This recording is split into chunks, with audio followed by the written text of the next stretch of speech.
Hypebeast said this week it will merge with SPAC Iron Spark One, valuing the lifestyle and e-commerce platform at more than $530 million.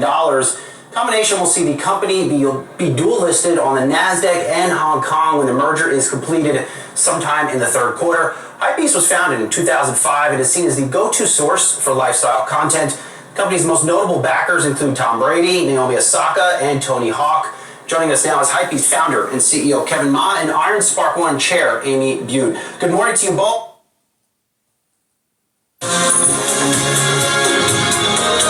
Hypebeast said this week it will merge with SPAC Iron Spark One, valuing the lifestyle and e-commerce platform at more than $530 million. Combination will see the company be dual listed on the NASDAQ and Hong Kong when the merger is completed sometime in the third quarter. Hypebeast was founded in 2005 and is seen as the go-to source for lifestyle content. The company's most notable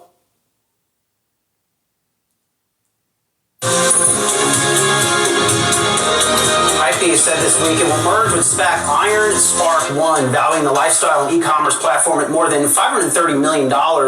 Combination will see the company be dual listed on the NASDAQ and Hong Kong when the merger is completed sometime in the third quarter. Hypebeast was founded in 2005 and is seen as the go-to source for lifestyle content. The company's most notable backers include Tom Brady, Naomi Osaka, and Tony Hawk. Joining us now is Hypebeast founder and CEO Kevin Ma and Iron Spark One chair Amy Butte. Good morning to you both. Kevin, let me start with you here, longtime reader.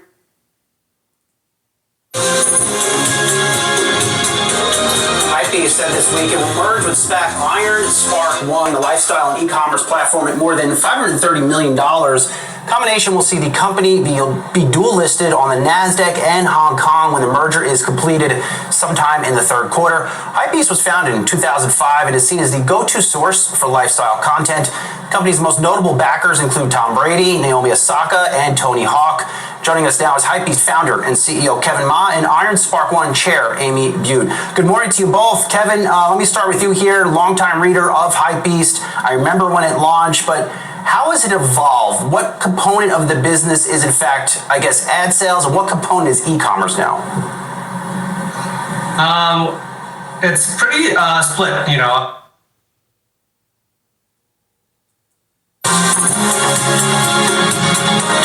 Hypebeast said this week it will merge with SPAC Iron Spark One, valuing the lifestyle and e-commerce platform at more than $530 million. Combination will see the company be dual listed on the NASDAQ and Hong Kong when the merger is completed sometime in the third quarter. Hypebeast was founded in 2005 and is seen as the go-to source for lifestyle content. The company's most notable backers include Tom Brady, Naomi Osaka, and Tony Hawk. Joining us now is Hypebeast founder and CEO Kevin Ma and Iron Spark One chair Amy Butte. Good morning to you both. Kevin, let me start with you here, longtime reader of Hypebeast. I remember when it launched, but how has it evolved? What component of the business is, in fact, I guess, ad sales, and what component is e-commerce now? It's pretty split, you know, I would say.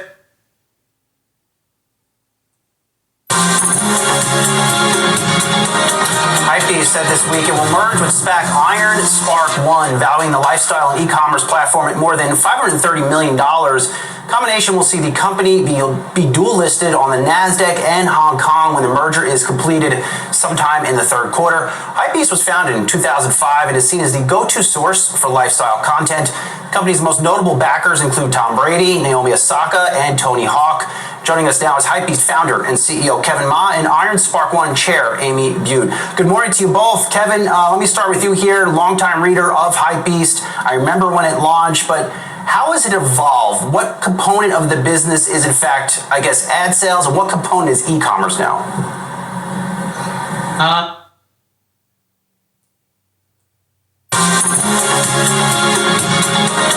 Hypebeast said this week it will merge with SPAC Iron Spark One, valuing the lifestyle and e-commerce platform at more than $530 million.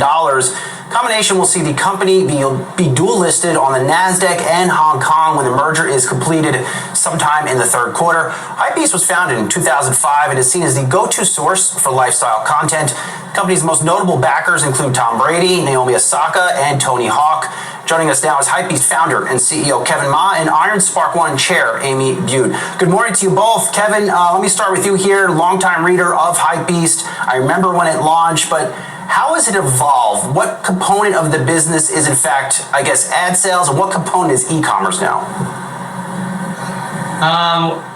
It's pretty split. I would say 30% of our business is from our media business, our editorial advertising business. We also have an award-winning agency, and that takes up around 40% of our business. And e-commerce makes up approximately 30% as well. Amy, curious on why you chose Hypebeast as your target.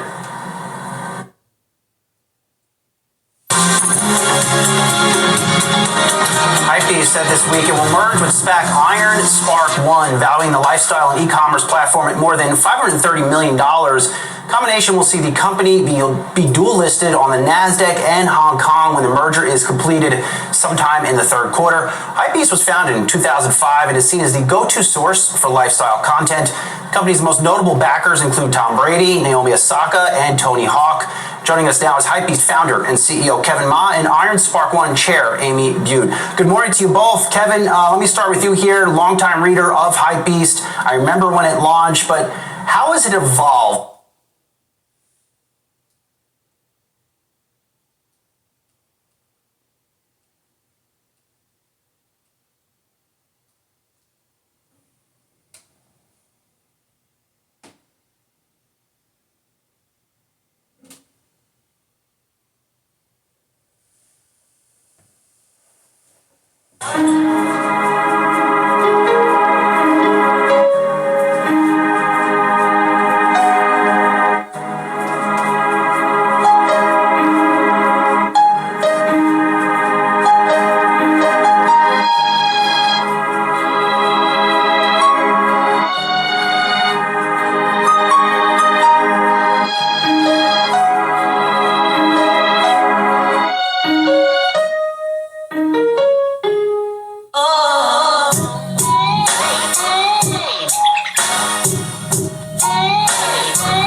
The music is pumping. I'm checking out your grooves. About to make my moves across this crowded room. Cause I'm scoping you. Feeling confident. I just came from the ball. Sick of wondering who the hell you are. Cause I want you. What a nigga gotta do. Tell me, do you wanna go? Tell me, tell me, do you wanna go? Tell me, do you wanna go? Tell me, do you wanna go? Tell me, do you wanna go?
to sleep.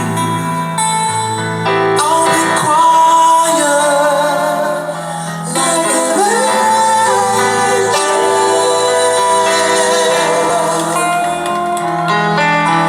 As quiet as your soul could be if you only knew you had a friend like me. So, should you ever doubt me, if it's help that you need, never dare to doubt me. Don't ever doubt me.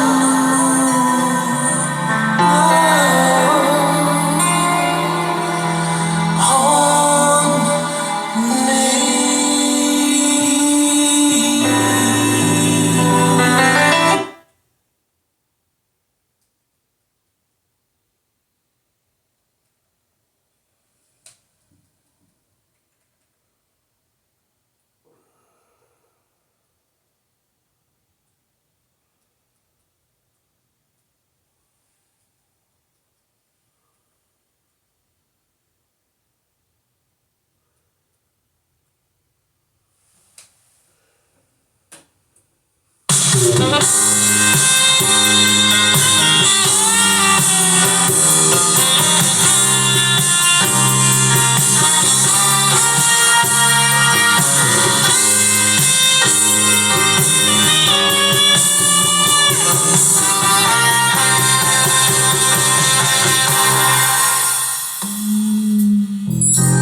This may come as some surprise, but I miss you. I can see through all of your lies, but still I miss you. It takes a lot, but it doesn't feel like mine. It tastes a kiss is all mine, and not mine. He says, sure you should give what I'm feeling now. She says, surely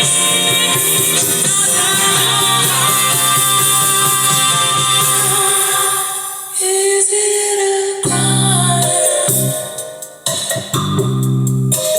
Is it a crime that I still want you, and I want you to want me too? Love is wider than Victoria Lake. My love is taller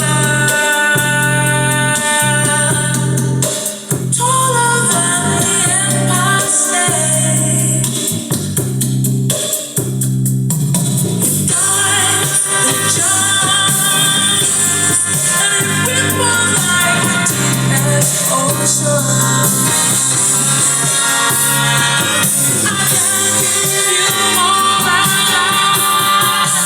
Surely you want me back.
Jason Keeler here, the Property Review Show. Good to see you. We're in Chicago today. The first time this property has been on the market in 45 years. This glamorous penthouse apartment. And look at the views. It is amazing. And so is that rooftop garden. That is amazing indeed. It looks like we're at a house on the ground level, doesn't it? But look at it. It is simply stupendous. It is just stunning. 6 bedrooms, 7 bathrooms, 8,000 square feet, 12 million USD. 12 million US dollars. Look at the balcony here. Steel all the way across in a black. These huge giant columns in almost a brown color in the current light. Some amazing statues and more. Lovely shaped hedging. And then this amazing fence as well in a beautiful stone masonry. Look at that, look at that, look at that. Oh yes, you'd think you were in a garden on a house somewhere, and you are. I guess you're in the penthouse. Look at that.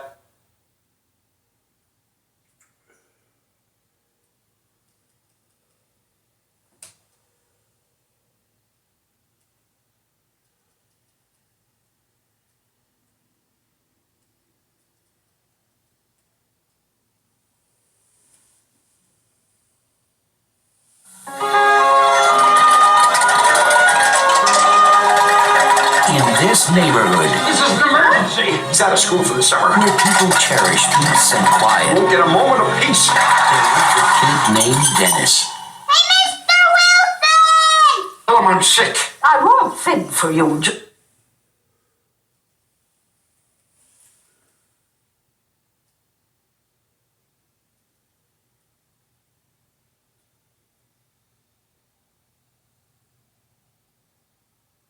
Penthouse. Look at that. Views to Chicago town. Busy road going on there. The horses' heads out here. And we see these cute little windows here. The circular one down here. This wonderful framed door entrance with double door.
I won't fend for you, George. With double doors, and we're out to an outdoor courtyard which looks simply impressive. It's the lifestyles of the rich and famous Chicago style at $12 million. And we see some concrete chairs and table, and this chair is like a cushion out of concrete. Very clever design for sure. Then we see steel protectors here, so you're not falling out the window, which would probably be a good idea, not to fall out there, but good for safety, and they look sharp as well. The arch is looking pretty good too. Wood paneling in here, mahogany style, and simply wonderful with this huge chair, those 3 slim windows making it classy, and even these lights here as well, just impressive. Some solid timber doors. Look at the detail here. It's incredible. Limestone framing here, and lovely timber floors throughout. 45 years ago, this was moved into by the current owners.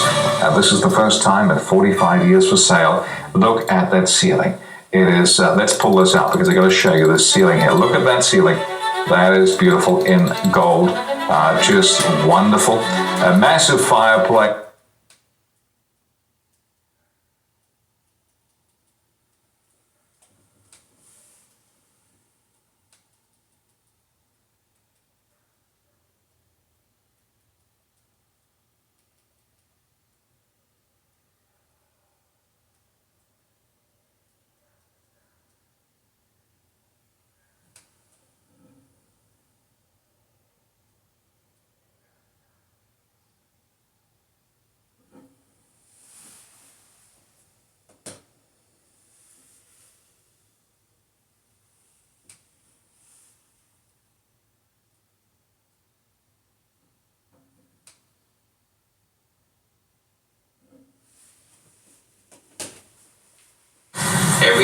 every time I perform, I'm more staking that I will be one of the.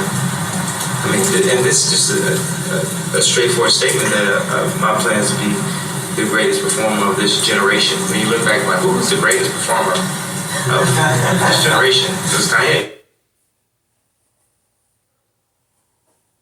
And now I'll do a song like Through the Wire or Jesus Walks and it'll get just as much response as the newer songs because then they've been embedded in people's like hearts and spirit and mind. They've been in their homes and played so many times.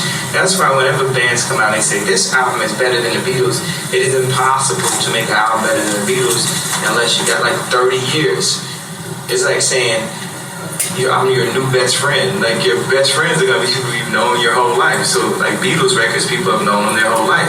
So it's impossible to do like a song like, oh man, you're just gonna love this one of the old songs. Just hopefully 5 years from now, people still play Love Like Now. People still play the records that I'm doing right now. I always knew that the melody drives records so much. If you think about my biggest records, Stronger, Gold Digger, Diamonds Are Forever, like all these records, Good Life, they always had like, I got a good thing. And this was the big thing that like connected internationally. The reason why I'm one of the big artists, I always understood that melody. And I was like, yo, let me stop around. I'm gonna just like make it be all melody. It's the same, and my lyrics are from the same perspective. It's not no R&B, get on your knees and beg a girl type bullshit. It's like still like guy music, like, you know, with his swag on it and stuff. So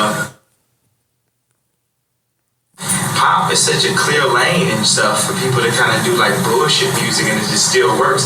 So what happens if you take a person that's like super credible from, you know, the hip hop world? It's like I conquered this world and then I come into the lane where it's like a bunch of bullshit being made and be like, nah, okay, such and such, you gotta compete with this. And this has like 72 bars of real life lyrics that's from my life that I wrote. Now compete with that. And I'm gonna perform it and people are gonna believe what I'm saying because they know my whole story. I compete with this. So I created a new genre of music and iTunes can choose to use it in that. But the genre for this sound is called pop art. And that's what I wanted to say on iTunes, pop art. And the only other thing that I think could go in there currently is Pink Floyd.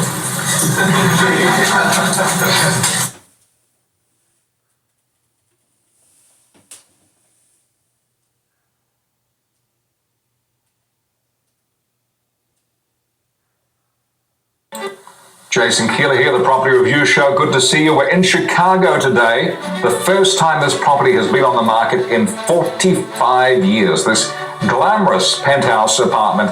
And look at the views. It is amazing. And so is that rooftop garden. That is amazing indeed. It looks like we're at a house on the ground level, doesn't it? But look at it. It is simply stupendous.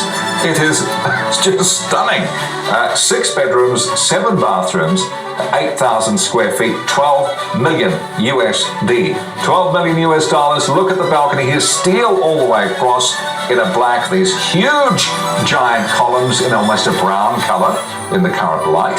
Some amazing statues and more. Lovely shaped hedging. And then this amazing fence as well in a beautiful stone masonry. Look at that, look at that, look at that. Oh yes, you'd think you were in a garden on a house somewhere, and you are. I guess you're in a penthouse. Look at that, views to Chicago town, busy road going on there, the horses' heads out here, and we see these cute little windows here, the circular one down here, this wonderful framed door entrance with double doors, and we're out to an outdoor courtyard which looks simply impressive. It's the lifestyles of the rich and famous Chicago style at $12 million. And we see some concrete chairs and table, and this chair is like a cushion out of concrete. Very clever design for sure. Then we see steel protectives here, so you're not falling out the window, which would probably be a good idea, not to fall out there, but good for safety, and they look sharp as well. The arch is looking pretty good too. Wood paneling in here, mahogany style, and simply wonderful with this huge chair, those 3 slim windows making it classy, and even these lights here as well. Just impressive. Some solid timber doors. Look at the detail here. It's incredible. Limestone framing here, and lovely timber floors throughout. 45 years ago, this was moved into by the current owners. This is the first time in 45 years for sale. Look at that ceiling. It is, let's pull this out because I've got to show you this ceiling here. Look at that ceiling. That is beautiful in gold. Just wonderful. A massive fireplace, tastefully done. Some incredible detail in the masonry work, and just love.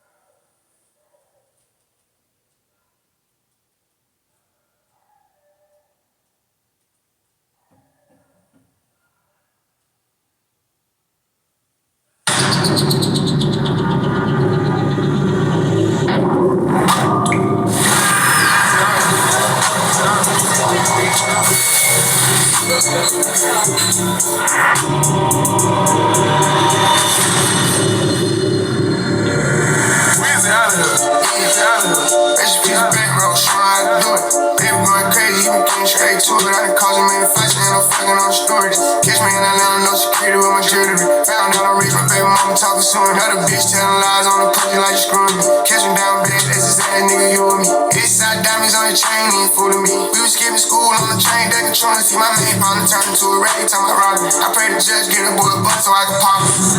Look, I told you multiple times, take out the trash. If I gotta tell you again, you're fired. Yeah, alright. Take out the trash.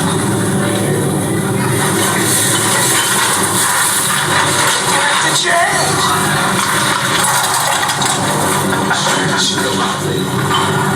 Hey, man. Come over here. You got something funny? Why don't you come work for me? I got a job for you. We was in the hood selling bags, showing choppers out and fucking around and trying to go and next to helicopter. That car, you be ready, bro. Baby, really a problem. Somebody gotta stop him, man. I'm haters watching too hard. They think they got binoculars. Every nigga with me on go, and ain't no stopping us. Niggas acting like they got the back, I'm trying to stop it up. Do this for the bros down the road, gotta lock it up. All you gotta do is sell smoke, then we popping up. Baby got the streets on hard, he ain't drop yet. I been going hard, it's gonna be hard for you to talk that. I make it look easy, but this shit really a process. I'm really a millionaire, still in the project. Baby putting on for the city, baby he the realest. Baby probably got a couple million. Baby having 4 or 5 kilos. Baby got children. Baby probably still drug dealer. Baby ain't a trapper, he a rapper. Baby making classics. Baby in the hood, he ain't happy. Baby keep it real with his people. Baby like a preacher. Baby probably still sell music. Baby probably still got them bros. I told my bitch I'm faithful, but I still got the hoe. Baby getting jiggy, stays with the glizzy. Baby CEO, shake the game like he did it. You would think it's Mardi Gras, I got these bitches showing titties. And I ain't throwing beads, pulling them bitches weeds. I'm stalling bitches out, if I'm a daughter, she a flea. When I fucking doggy style, the only time I'm on my knee. Hey, ¿cómo está Miami, amigos? Hey man, look, fuck all that. I don't understand that. Y'all need to keep this shit English home. Hey, English. Okay. What is the money? What is the money, man? Nah, you boys speak English. Yeah, it's big. The money you got the product. It's close. Yeah.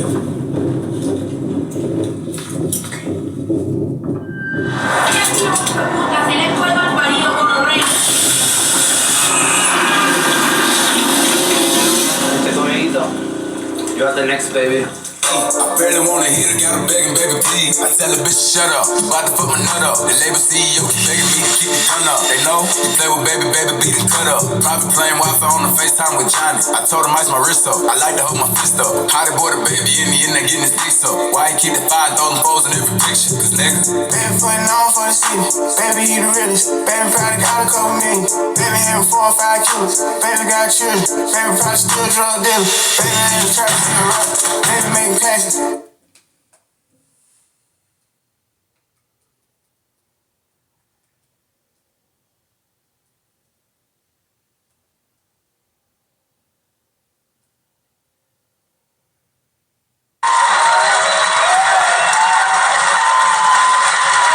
It's improbable to think that every talented artist is going to get a shot to have their vision validated. And then that's when the game changed. And we had to change it. Myself and my team brought our vision and our music directly to the people. And that was kind of the first time that we really got noticed. The dream of being a new artist like myself 5 years ago and connecting directly with an audience has never been more close and reachable than right now. See, now we encourage you to spend the time on your body of work. Spend the time on your craft. Assemble the right body of work. And instead of having to post your stuff on all these different and sometimes confusing places, it all lives in one very simple, very easy place, and that is Connect. It's right from where you are, in your city, in front of your computer. And this approach is how we broke in 2008, and it has been perfected and simplified, of course, by the great people at Apple. So, as I'm working tirelessly on this next album, this comes at the perfect time for me. Given the great success of my last mixtape that went directly to iTunes, this really, I can't wait to incorporate Apple Music and especially Connect into what I'm doing next. I'm really excited about what I'm working on.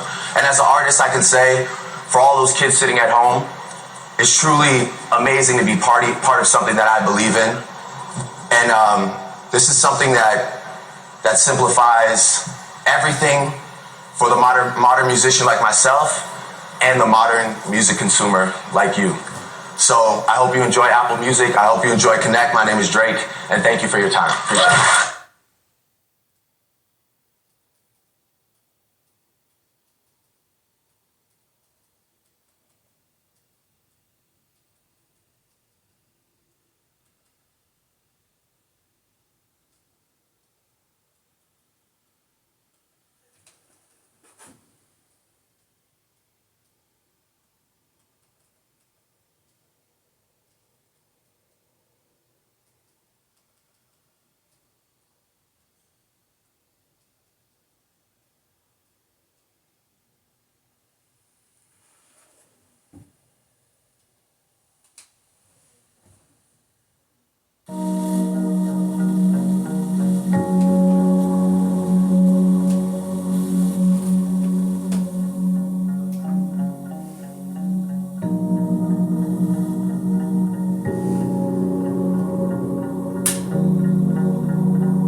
Yesterday I spent asleep.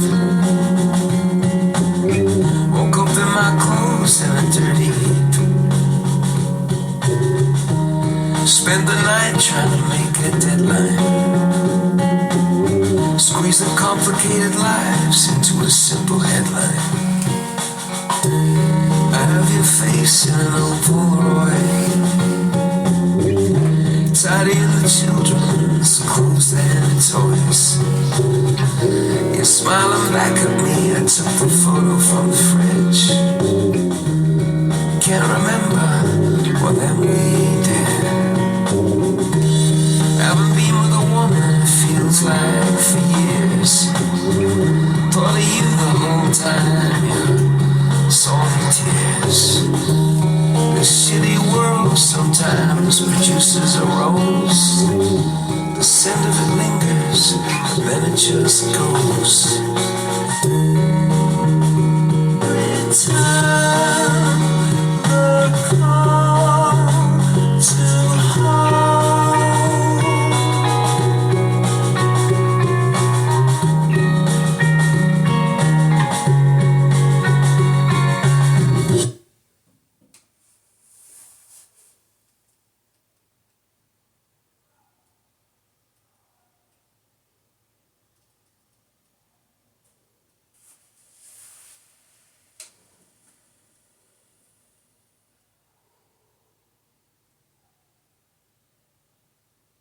What would you say the word movie? I ain't gonna say that shit.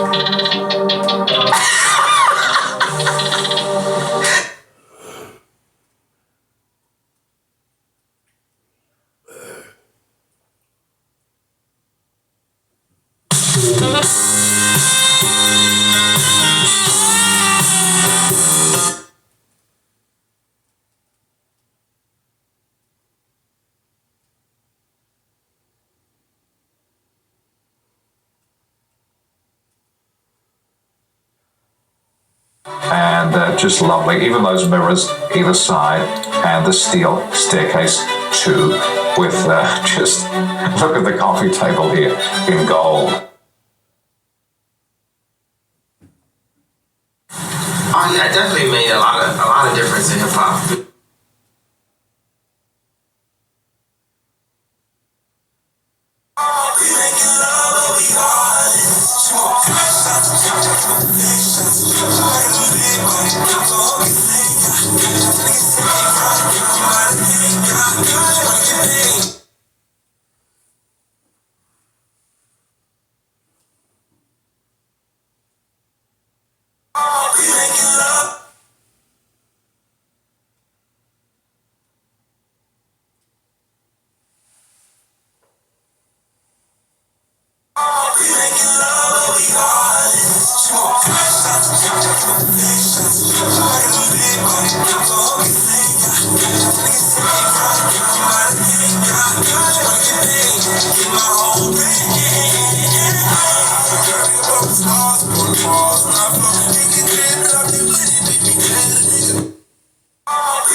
From it to Tupac, I wouldn't even let it fail. Also,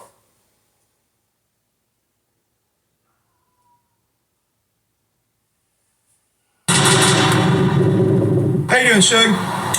Smoking your stove? I like that, man. Everybody know one thing about me. I don't care any Hollywood, any on the streets, especially Hollywood rappers. Yeah. We get our paperwork. Yeah. See what all we ever been arrested for. I guarantee you, there's never been nothing for me but straight real and violence. Ain't no, you ain't snitching. No. I ain't never in my life told. You know, I'm the mother. When people ask me if I know who killed Tupac, and not saying Tupac dead or alive, I'm saying if they ask me if I know who killed Tupac, I'm the said, hey, absolutely not. Yeah. You know what I mean? No. I don't get down like that. One thing people gotta realize, it's born and raised out here. Yeah. You both respect the who live out here. Yeah. Because right now we got a lot of out-of-towners living out here, and they ain't said nothing about it. Yeah, exactly. You'll have a 90 walk down the street and said, Suge Knight killed Tupac. When everybody know off the top, I ain't the killed Tupac, I'm the protecting Tupac. Yeah. But at the same time, bitch-ass Puffy can give him a star, and every rat in the world said he didn't want to kill Tupac. Yep. Or had him shot. Yeah. You know what I mean?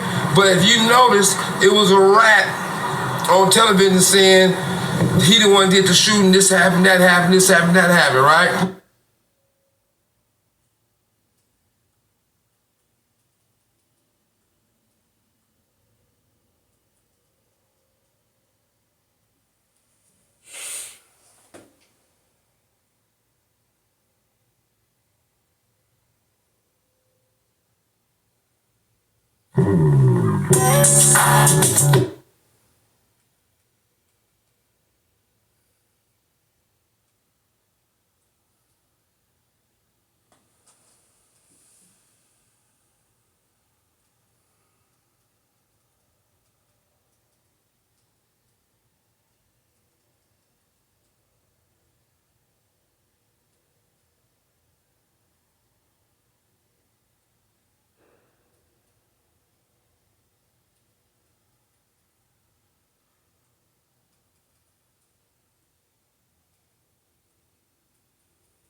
That's what it is. That's what it is. That's what it is. That's what it is.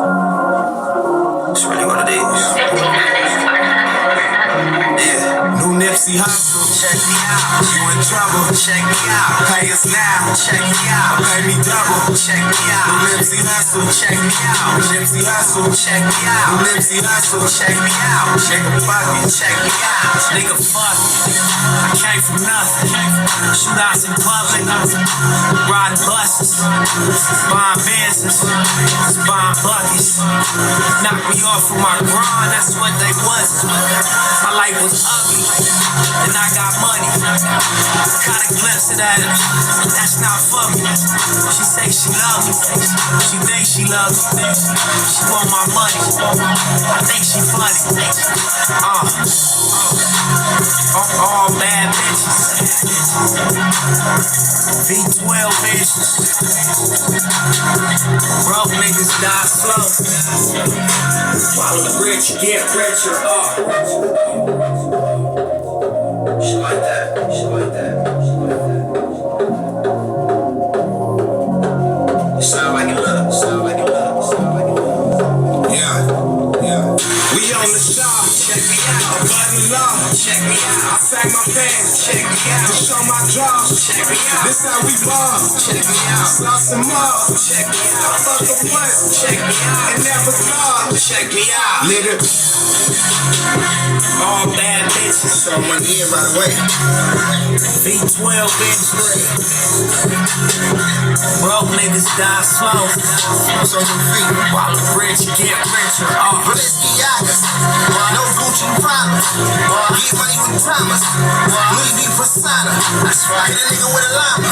That's right. You don't want them problems. That's right. I do my thing in the kitchen. See, that's a Pyrex bitch. In the road with the riches. Stay flipping those bitches. Stay away from the snitches. That's how you get those stitches. Only fuck with my circle. No square ass niggas. And we don't smoke on purple. Only kush out the business. Where niggas come from. My niggas is so relentless. We don't play no games. Send a nigga to the dentist. Right to the ICU. That's our ICU. All about my business.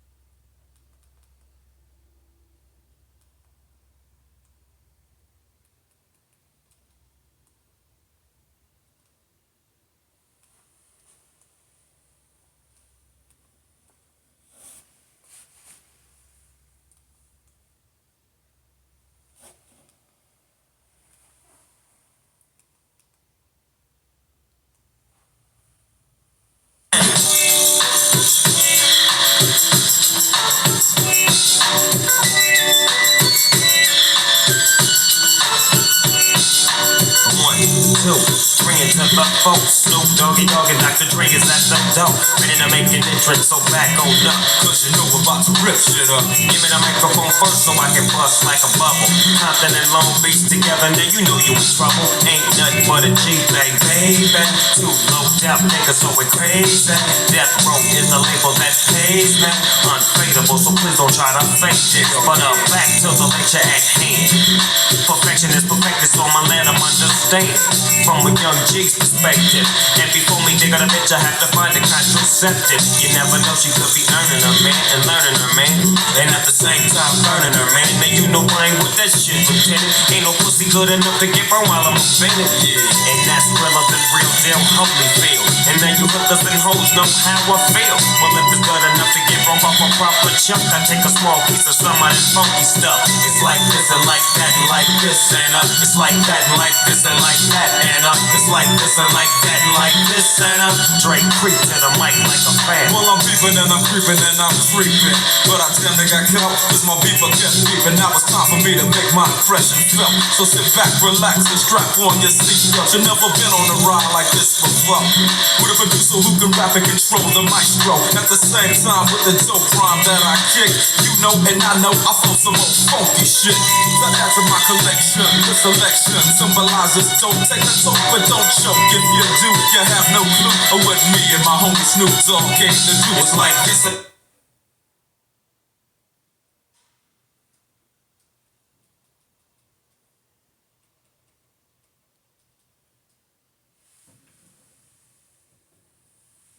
Your first year at Yale Law School, I believe, that you experienced the breakdown that led to the forced hospitalization in which you were forcibly restrained. And I was wondering if you could talk about that experience. It sounded like it was a terrifying experience for you. It was devastating. Being in restraints over 10 hours is extremely painful, for one thing.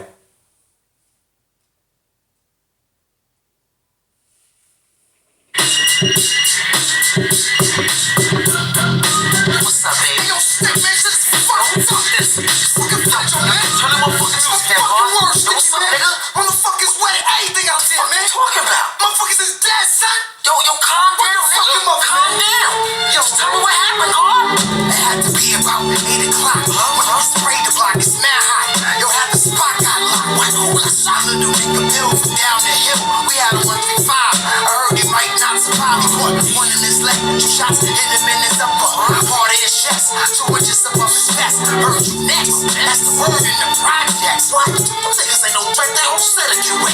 Yo, go get the AK and my 2 9s with the silencers. And at 7:30, your niggas meet me on the rock. I hit out. Yo, be safe. Man, you got him out. Let me do it. Yo, stick. Hold up. Yo, stick. Talk your son. Nigga, whack that gun. Yo, bring it back, gun. Hey, yo, stick. That's some word. It might be them niggas from Riverside. Cause I heard they know something about how my little nigga died. Little Dave with the red car? Yeah, he had beef up there. When the city once we seen the strip bar kid with the scar by his head. Alright, get the bitch shit. No bullshit. It's time to flip. Now see y'all niggas need to be soaked out. Alright, kid. Then they jumped in the expo. Hey, yo, eat him, slow down, we got mad tech, yo. Fuck that, I'm back, yeah, I know the chills, but alone with Till. We make the guards so we can build all these niggas for real. It was a half an hour drive, 45 we arrived. Veronica came to the door, she smiled and said, Hi, step inside, get out the rain to dry. Sticky's in the back playing pool by the sauna. We stepped in the back, all I smell was marijuana. Yo, what's up? Yo, nigga, what's up? You know I don't give a fuck. The niggas' time's up, number 2 9s or what? No doubt, I bought it all out. I'm ready to go. Hey, chill, let's play it smart. You catch 'em by surprise. We'll do it on the ninjas in the morning before the sunrise. Hey, yo, Veronica, yo, give me some bigs and cook me some food. You starving. Okay, alright, darling. Yo, shit, what's up with this bitch? She look like this chick. Yo, she a bad bitch. Yeah, plus her dad is real. Yo, fuck.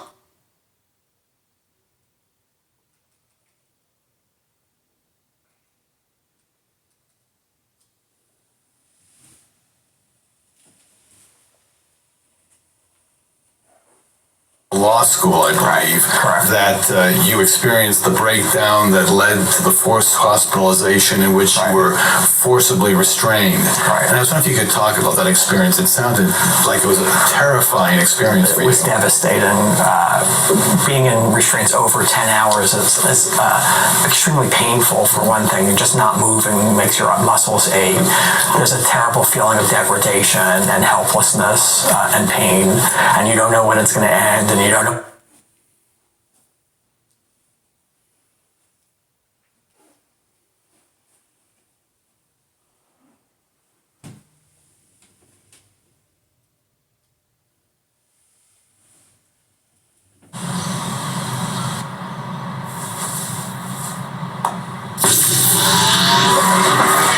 Oh,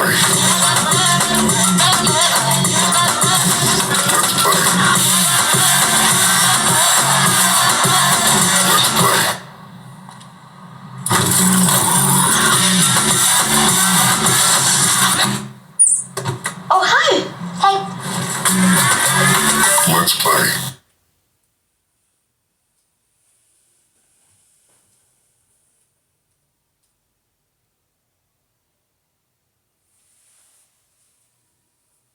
Right. And I was wondering if you could talk about that experience. It sounded like it was a terrifying experience for you. It was devastating.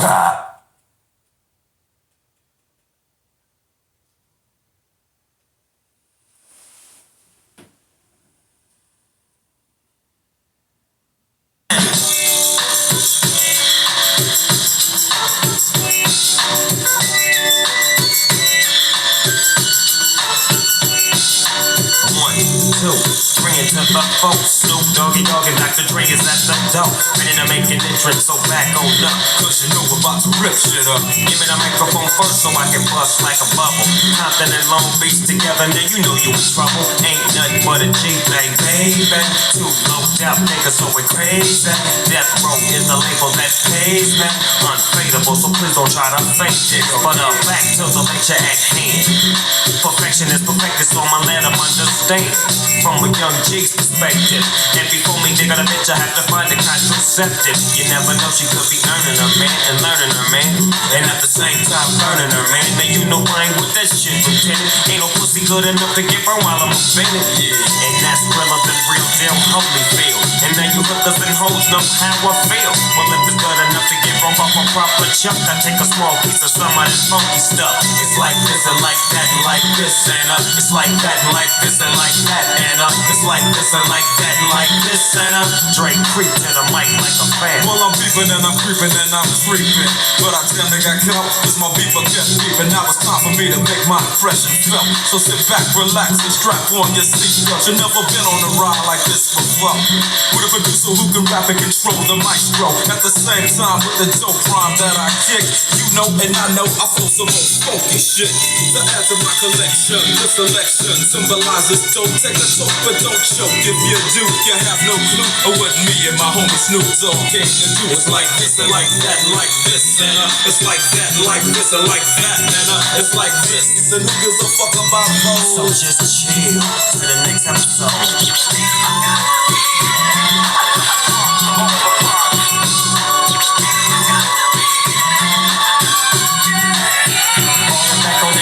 What a hell of a gangster link. Getting funky on the mic like an old batch of collard greens. It's the capital S-O-S, I'm fresh and double O-P D-O-double-G-Y-D-O-double-G, you see. Showing much flex when it's time to wreck a mic. Pimping hoes and clocking a grip like my name was Dolomite.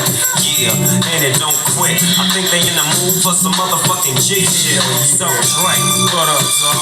Gotta give them what they want. What's that shit? We gotta break them off something. Hell yeah, and it's gotta be thumping. City of Compton. Script.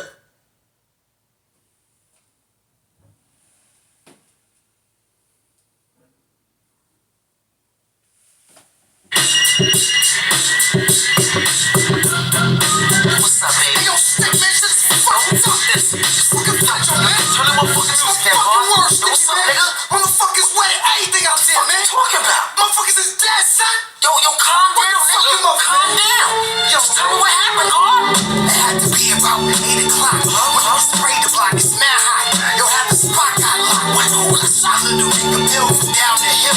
We had a 135. I heard he might not survive. He caught one in his leg. 2 shots hit him in his upper. Part of his chest. 2 inches above his vest. Heard you next. That's the word in the projects. What? Them niggas ain't no threat. They don't set a QA. Yo, go get the AK and my 2 9s with the silencers. Now 7:30. Your niggas meet me on my rock. I hit out. Yo, be safe. Yo, stick. Hold up. Yo, stick. Talk to son. I don't even whack that gun. You bring it back gun. Hey, yo, stick. That's the word. It might be the niggas from Riverside. Cause I heard they know something about how my little nigga died. Little Dave with the red car. Yeah, he had beef up there. We see once we seen the strip bar kid with the scar by his head. Alright, get the big shit. No bullshit. It's time to flip. Now see y'all niggas gonna be something down. Alright, kid. Then they jumped in the expo. Hey, yo, eat him, slow down, we got mad tech, yo. Fuck that invest. Yeah, I know the chills. We alone with Till. We make the laws so we can build on these niggas for real. It was a half an hour drive before they finally arrived. Veronica came to the door, she smiled and said, Hi, step inside, get out the rain and dry. Sticky's in the back playing pool by the sauna. We stepped in the back, all I smell was marijuana. Yo, what's up? Yo, nigga, what's up? Yo, I don't give a fuck. The niggas' time's up. You know what 2 9s or what? No doubt, I bought it all out. I'm ready to go all out. Yo, chill, let's play it smart. You catch them by surprise. We do it on the ninjas in the morning before the sunrise. Hey, yo, Veronica, yo, give me some babes and cook up some food. I'm starving. Okay, alright, darling. Yo, shit, what's up with this bitch? She look like this chick. Yo, she a bad bitch. Yeah, plus her dad is real. Yo, fuck it, back it up. Come on, let me bust your ass. Nah, boy. Alright, put your money where your mouth is. Winner take all.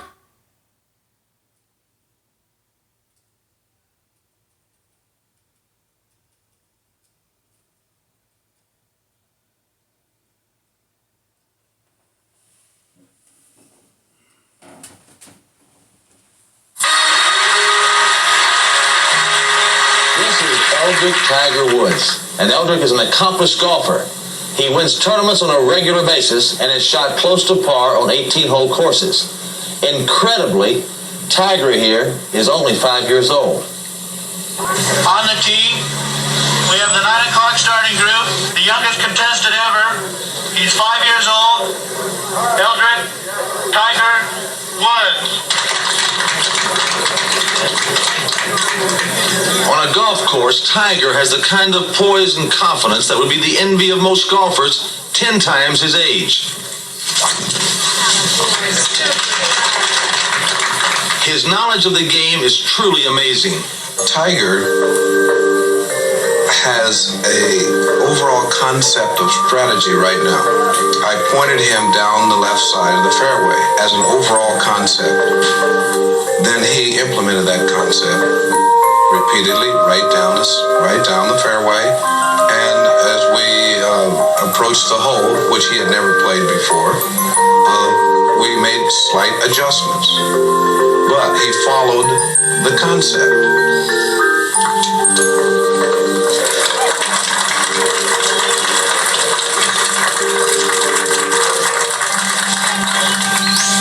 When he wants to hit something, he hits it where he wants to hit it, not only where, but how he wants to hit it. Par. Okay, you gonna make a par on the last hole? Uh-huh. Okay, all right, let's go do it.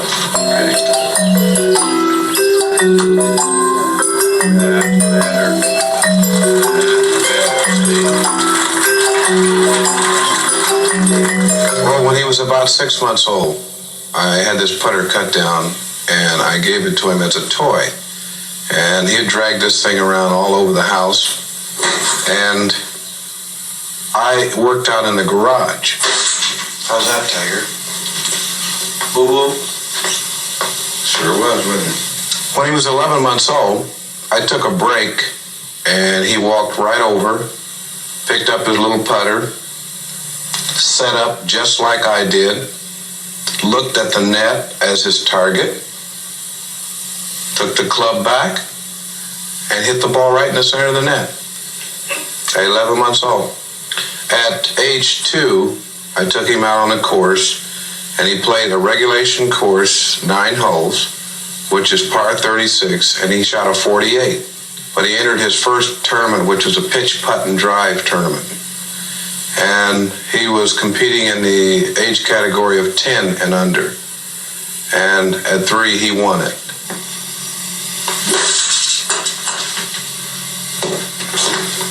Parents should be supportive. We can't dictate to him what he can be and what he cannot be. So as a consequence, what we do is we participate with him in golf. And if it was bowling, we would participate with him in bowling. And each and every one of us has our own life to live. And he has a choice to live his life the way he wants to live his life. There's a lot of living ahead for Tiger. He hasn't even started school yet. That leaves a lot of time to share with his family. Maybe that's one reason why Tiger is more than just an amazing golfer. He's an exceptional person. Golfer and young man. some of the things that he does are, you would see on one of the finest players in the world. His depth perception, the ability to hit the ball pin high up to the flag, and his judgment on distance and putting is really, really acute. You have a hard time beating him around the greens, no matter who you are. Like he has an awareness on the golf course of what he's doing. His ability to put together a series of shots for long periods of time is which enables somebody to either be a good player or a great player. And Tiger's ability to get it going and keep it going for extended periods of time is remarkable. There it is. Great shot. When I'm going to be 20, I'm going to be Jen Nicholas and Tom Watson.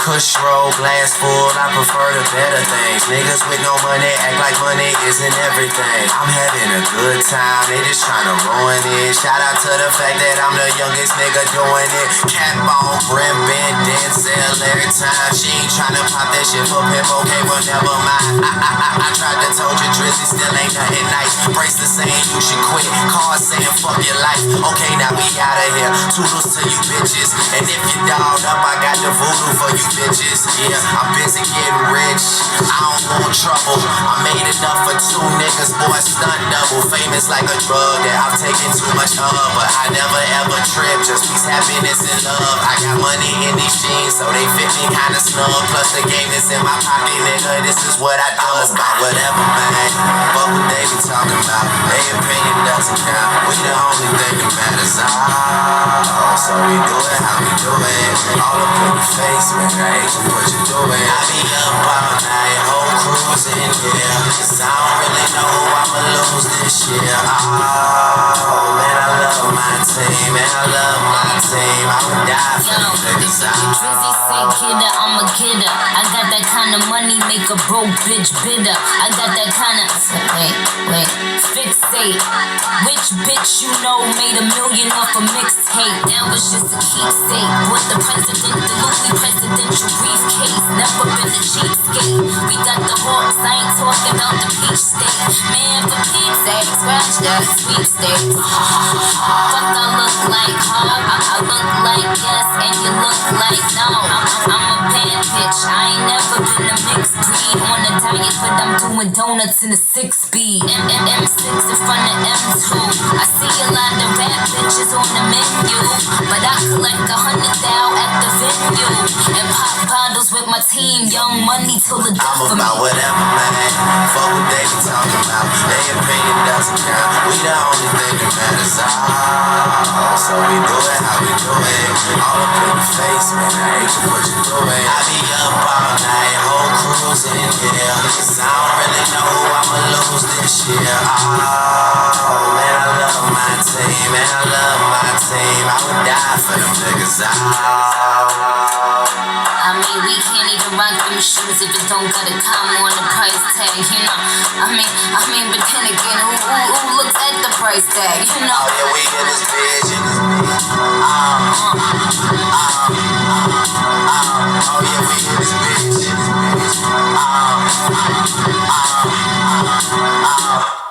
I'm about whatever, man. Fuck what they be talking about. Their opinion doesn't count. We the only thing that matters.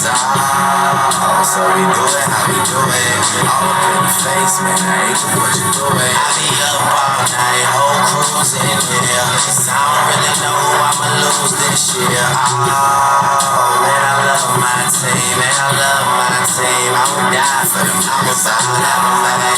Fuck what they be talking about. Their opinion doesn't count. We the only thing that matters. So we do it how we do it. All up in the face, man. I hate what you do it. I be up all night, whole crew's in here. Cause I don't really know who I'ma lose this year. Oh, man, I love my team. Man, I love my team. I would die for them niggas. Oh.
stay when there's no one around.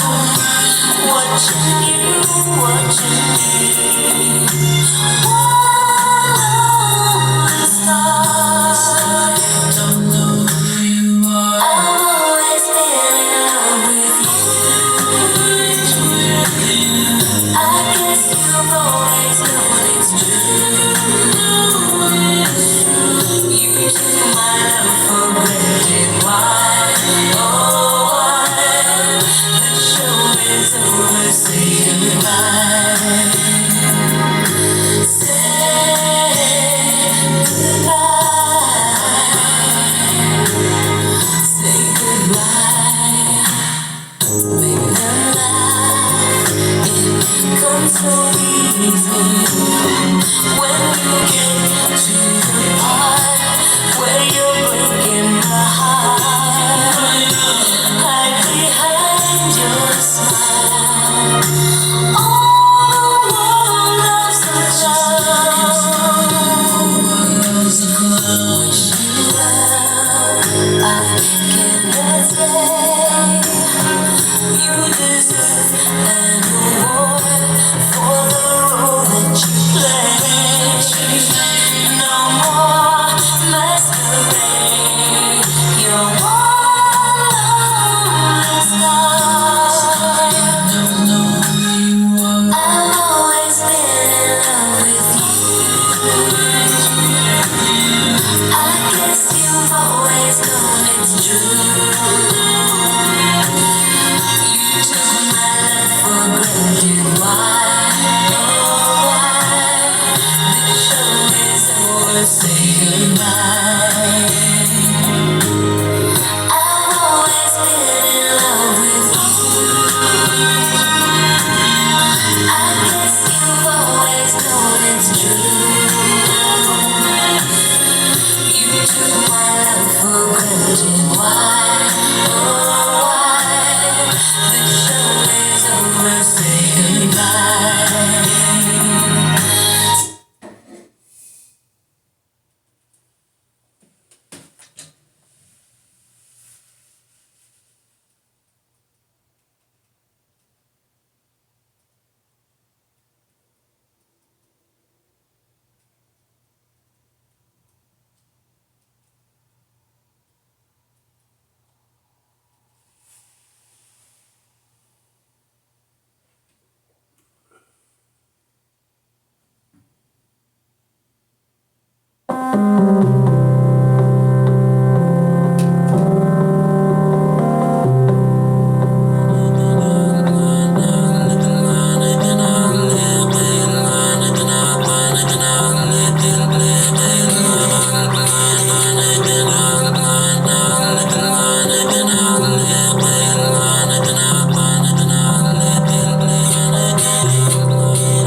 breakfast or a snack. Also, all my proteins come in these awesome trays, and my protein bars totally take it out of the tray and do it in a pan. It really depends on your preference. These ones are our vegan thumbprint cookies, and then these are our keto thumbprint cookies. I have loved watching them grow what was a passion and maybe a hobby for them into this amazing business. People found us out of necessity, but they keep us around because our product is superior.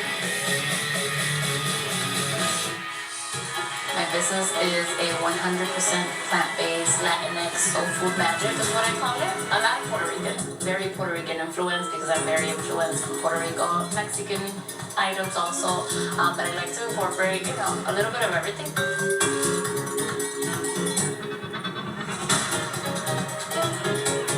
What makes my business different is that I combine a lot of very unusual textures and flavors. I like to experiment. They've called me the vegan alchemist because I'll combine things that maybe no one's ever thought of, but it's not very common. Today I made a jasmine coconut rice, habichuelas negras con calabaza, and I have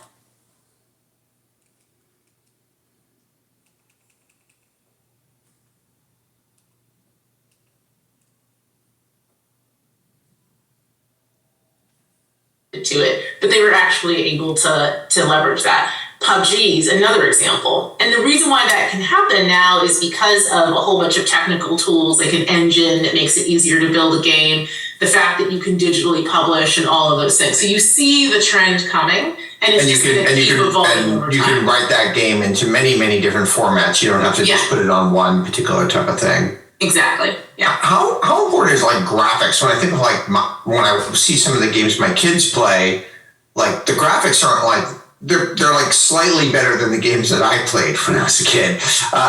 They're not, so it seems like there's a certain type of gamer where like they care deeply about the graphics, and then maybe the average, maybe the average gamer doesn't care. Or how do you think about it?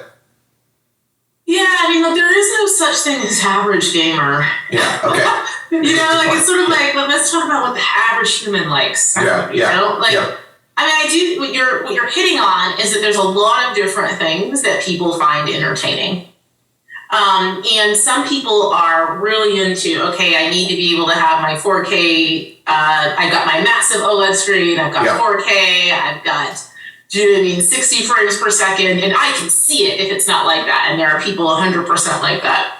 And then there's other people who love the story of the game, or there's other people who are really into the mechanic of the game, or there's other people who are really into the connection. And so ultimately I would say, look, we want to deliver a level of graphic capability to the developer, so it's an option that they have. But you say, does it matter? Is it necessary to succeed? No. I mean, you brought up Wordle. Is there graphics in Wordle? Yeah, exactly. No. What's necessary to succeed is that you create something that brings joy to people and entertains them, and that they want to come back and do again. And there are also like a lot of different types of games. If you think of like, there are games where it's like completely immersive experience that you're going to play for hours and hours. And there's games that are kind of like, as you mentioned, like Wordle. Yeah, it's like a 5-minute a day thing. And it's just kind of a fun little thing you do on the side. You may even do it while you're watching TV. Or, it's effectively a fidget spinner. Yeah, exactly. It's effectively a fidget spinner. Or you're doing it while you're on the commuting or something or whatever it might be. Yeah, 100%. How do you think of like the creator economy intersecting with the gaming world, and how do you think that's going to evolve over time? Yeah, I mean, in many ways it has intersected. Like if you look at a lot of tools that were born in gaming, they become tools that are relevant across the creator economy more broadly. So if you look at Unity, Unreal, those are 3D engines, but now you see people using those 3D engines to do all sorts of other things. Build a roller coaster, right? Yeah. People use Unreal for that, and create buildings or scenes or graphical interfaces. You see that, and then there's other like specialty tools. There's this one tool called SpeedTree that people use to actually sort of fill in environments in games. that's now being leveraged in all sorts of other places, including in movies and other things like that. And so people talk about them as separate. I actually think they are highly related in that gaming tools and capabilities and 3D graphics, rendering, being able to do a creative story, all of those things are sort of flowing in the creator economy and in many ways the bedrock of it. And how do you think of like the idea of like streaming meets gaming, whether it's like Twitch or something? Mm-hmm. I mean, I'm still flabbergasted that people watch golf.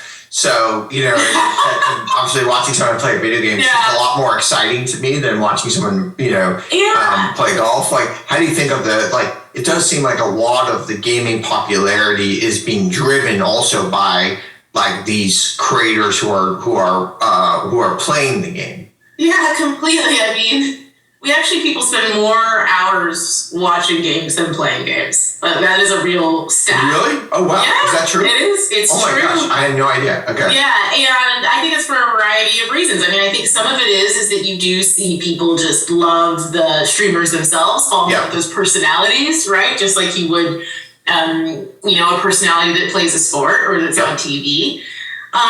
Some people do it because it's actually really cool to watch a person play a game well. And then some people do it because they're trying to learn how to play the game themselves. And it does feel quite intuitive to me. I'll say growing up,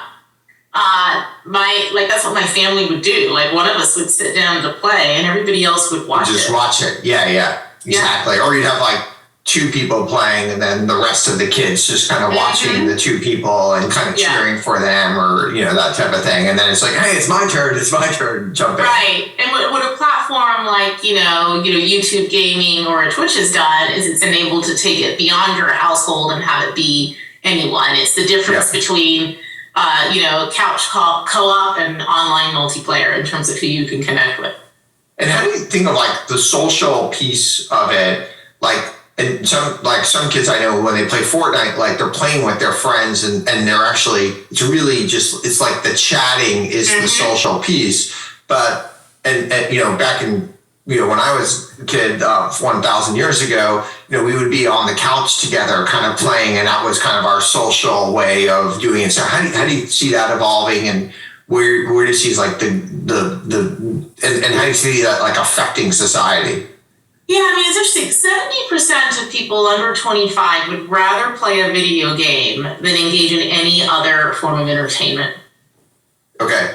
Like, including social media. It's amazing. So, and I think it's exactly for the reason that you just said, which is there's the entertainment of playing, but what it really is it's a way to connect with people.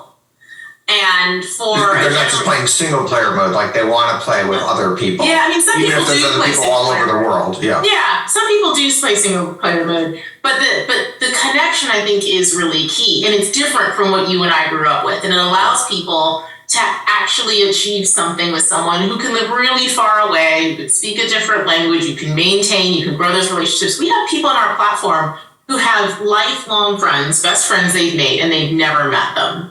They've only played games with them, you know, or they'll come to one of our showcases and they'll meet them for the first time and they're like crying, tears of joy, like I finally saw you in person. And I think that's really powerful because it opens up things like there's a whole set of constraints. If you say, hey, the only people I can connect with, they need to live in my, you know, when you and I were kids, like they need to live in our neighborhood, they probably went to our school, you know what I mean? And they need to be within a 5-minute walk because mom was okay with that. Otherwise, you have to organize a drive and you have their phone numbers memorized, right? And those are the people you could call to come over to your house. Totally. And now that constraint is taken away and you can build that connection with people over long distances. A friend moves away, you don't lose contact with them. My daughter has someone she plays with who moved all the way to the other side of the country. And that's a really powerful thing. I'll tell a story, like during COVID, we didn't used to let my kids play online games a lot. They were 5 and 8 when COVID started, and so we were really careful about it. But then COVID happened, and we're like, well, what are we going to do? Yeah, all the rules are out the window when COVID rules are out the window. You're not in school. Like just tons of candy in my house. Yeah. We had a lot of Legos. I was like scared the Lego factory was shut down, I swear. And so we said, okay, you can play Minecraft with friends. And they started doing that because that was the only play date they could have. Totally. But then I realized that they were actually organizing a play date that I would never organize, because they were playing with kids who lived on the other side of the city where, the transit time would be too much, on a Tuesday afternoon. Yeah. And then they were playing with like the older cousins of one of the kids joined in. And then some kids who had moved on the other side of the country joined in, and they were all of different ages. And I was looking at it, I was like, okay, so by nature of playing through a game, a social interaction that otherwise would have never actually existed has come to exist. And so when you talk about how I think it'll shape the future, when you unlock something, it just can't happen any other way. You've unlocked something that people actually want, they desire, but would have just been so practically difficult to do, you would never do it.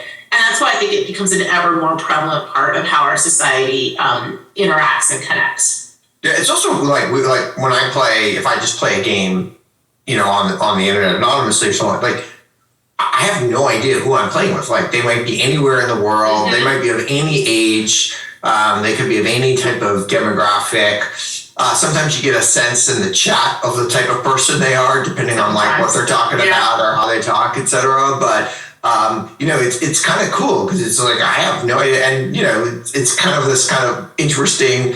You have 15 minutes together on a game, and then you kind of move on. I think it's like a really interesting piece of humanity. Yeah, and I think of it as one of the only way I can think of that you can share an achievement with someone.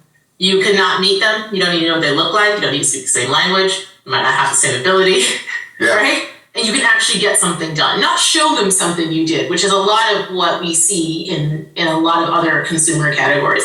But you can actually collaborate and achieve something together. And I think that's very powerful. Now, this, of course, is a data podcast. Like, what are the core stats or data that you track that maybe people who are not as steeped in the gaming industry would not think to track? Well, I thought about that a lot. A lot, when I came to Xbox, a lot of the focus that we had, rightly here, is on player stats, right? Monthly average users, engagement hours, DAU over MAU ratio, monetization per hour, like all of these things, like all of these things that are related to how our players are engaging on and monetizing in our platform. And I believe that is so core.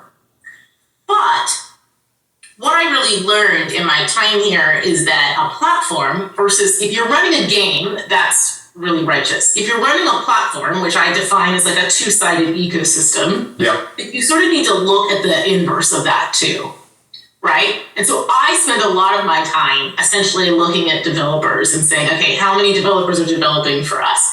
How many of them are shipping? Of those games are shipping, how healthy are they monetizing? What are their total economics on our platform across like subscription and like how healthy are they? And those are the stats that I think are sort of an unconventional one for a consumer business to look at. But for us, because so much of our success is actually reliant upon making other creators successful, it's really core to the overall health of what we do. When you think of like, there are certain types of subscription businesses like Netflix or Spotify that have many of the same characteristics as like a Game Pass. But then there's also areas where like those where the similarities really break down. Like if you create a movie or a TV show, you could put that anywhere. Maybe Netflix buys the exclusive rights to it, or maybe Netflix is actually producing it. Same thing with a song, that could be anywhere. Maybe it's, exclusively on Spotify or something. Likely as it's going to be a lot of different places, including, the radio, etc. Sometimes with games, it might be just like only on this platform. It's like your developer's only putting something on a particular platform or something like that. How do you think about it? Do you study these other businesses like the Netflix and Spotify's of the world? Yeah, we've studied them a ton. I mean, when we launched a subscription, we said, okay, like a game subscription doesn't exist. Do we think there's demand for it? How many people do we think would rather consume their content through subscription versus not? What does it mean to only have the content available on subscription versus giving an option? Like we've looked at it from every which way.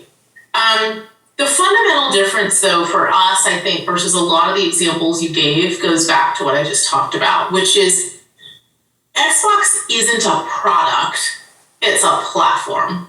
Yep. So that carries a lot of products. And so we looked at our subscription and we said, well, look, what we're basically saying is that we embrace a diversity of business models. And a diversity of business models is important for consumers because some consumers would rather just buy one game and play it all year. And some consumers love the idea of having access to hundreds of games and being able to skip around and play. And it's a big difference, by the way, in games versus some other forms of media. There are some games where people will literally play them all year. Yeah. Yeah. Right? Like they live in the game. Yeah. Right? A Minecraft could be an example, or you could say, NBA is an example, or FIFA, Call of Duty. That's like 80% of their hours. Most people don't spend 80% of their time watching only one TV show or only one, good point. listening to only one song or album. So there are just games because they live and extend, and a lot of the experience is actually based off of the people you're connecting with in that virtual world. Usually, you're right. There's with any type of TV show, there's a limit to how much. I mean, maybe you can't watch every Star Trek or something, because it goes so many. There's so many, but there's some sort of limit to the number of things that you can go do. Whereas with League of Legends or something like that, like you can play that forever. Very different. Yeah. And especially in multiplayer games, it's actually not just the game you're engaging in, it's the people you're connecting with. You could argue, and we often do, that games are actually metaverses, right? And so you're saying, okay, some people, they just want to hang out in one type of world for a huge majority of the time. Other people are like, no, I want to try a whole bunch of things, or I want to do single player experiences, story games that are really based off of a deep narrative that act more like TV shows in terms of their, what we call replayability. Some games you play through them, you're not going to play it again, right? Because you know how it ends, you know what happens. And so we say, look, we support multiple models, and that's important because players like that, but also because developers like that, because in games, the way that you choose to monetize can actually it has a huge impact on the experience of the game itself. So if a game is free to play, like successful free to play games, there's all sorts of monetization at different stages. Oftentimes they're multiplayer, right? Where the people, like if you look at Fortnite, you could argue that the people are the game as much as the game itself, right? Very different than you say, okay, I want to have a dramatic, deep narrative. How am I going to drive monetization in that game?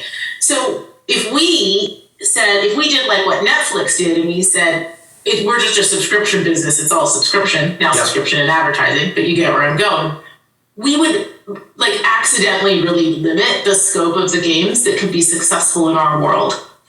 So that's a big difference when we look at all these other consumer businesses. What we're doing is look, we're about enabling a set of business model diversity, giving people a ton of different levers, of which Game Pass is one, and other subscriptions that live on our platform is one, so that you have the maximum availability of games to play and experiences that people can have. Okay, yeah, that does make a lot of sense. If I think of music, I haven't bought an actual CD or any type of download of music, download an album in probably over 10 years. I buy Spotify and it kind of works for me, and I go to concerts. But back in the day, I'd buy an album and I would just listen to that album over and over again. Yeah. That's so true. So there is a change, but even when I bought that album over and over and over again, I was probably spending most of my time listening to music on the radio. I still want that diversity in music. You really want a diversity of things. You don't want to just listen to the same song over and over and over again. Yeah. Whereas in a game, you're right. Some people want diversity. Some people do. Yeah. But actually, quite a lot of people they might want to play the same game over and over again for a whole month and then move on to the next. They want maybe that type of diversity, but they really want to immerse themselves. They want to spend often at least a dozen hours in a game before they move on to the next one or something. Okay, that's really, really interesting. And the other thing I'm saying is the song you're listening to, even way back when, that song is the same no matter how you bought it. Yep. There's no choose your own adventure in the song or something. Yeah. In the case of a game, if a game has a lot of in-game monetization or is a free-to-play game, so the game is basically makes its money based off of how you pay them as you're playing it, versus if you pay 100% for the game up front, the experience of playing the game is very different. Yeah. Okay. Distinctly different. So we have to be super careful about that, because if we as a platform say, okay, we want all this thing or all this thing, some types of stories will simply cease to be created. Now, gaming is inherently a very global thing, and often there's global teams and global distribution. I know that's something like you think about a lot, and maybe 20 years ago that wasn't something people were thinking about as much. Like, how do you think when people are developing, distributing games, like how is that global piece a part of the strategy? Well, first, the 3 billion people play games. As I was saying earlier, most of those people are not sitting in North America where we are sitting today. So we're like, look, we've got to be thinking about the needs, the price points, the game preferences of all of these people around the planet if we're actually going to build something that's relevant for them. So that's the first thing. And that's especially relevant as we think beyond our traditional, what we call our traditional console business, and we start to think about how we can do things on PC and on mobile.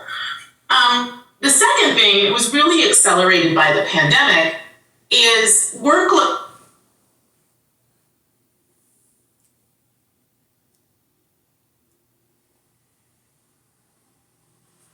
Officially now closed just a few minutes ago, saying goodbye to their very last customer. Rising rents forcing the bookstore to write its final ending. The final sound of sales at Vroman's in Pasadena as the popular bookstore closes its Hastings Ranch location. I'm a big fan of independently owned bookstores, and it's sad to see another one go. In a world where everything is being chained,